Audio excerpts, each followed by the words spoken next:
দোস্ত, মনটা খারাপ নাকি রে?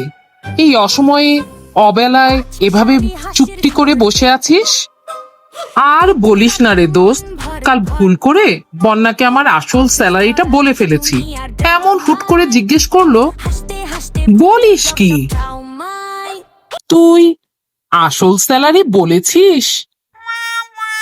হ্যাঁ রে বন্ধু, ভাবলাম হাজবেন্ড ওয়াইফের মধ্যে লুকোচুরি না থাকাই ভালো।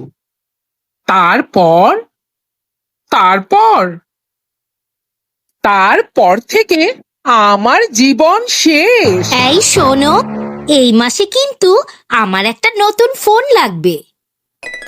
আচ্ছা আচ্ছা, দিব। আর একটা ক্যামেরাও লাগবে, ব্লগিং চ্যানেলের শুটিং এর জন্য। আচ্ছা, আর ইউটিউব স্টুডিওর জন্য একটা এসিও কিন্তু পরে কিনে দিও। বুঝেছি বুঝেছি।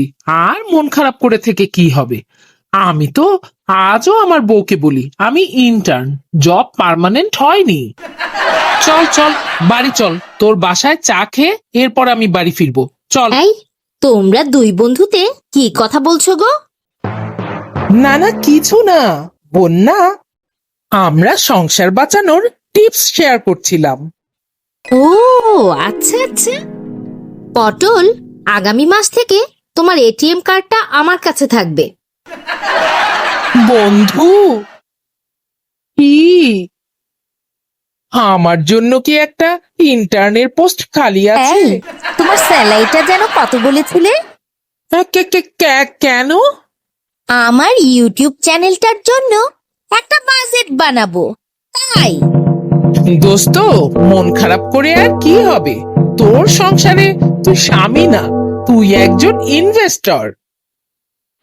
না রে দোস্ত, আমি ইনভেস্টরও না, আমি শুধু মাসে মাসে ফান্ড ট্রান্সফার করি।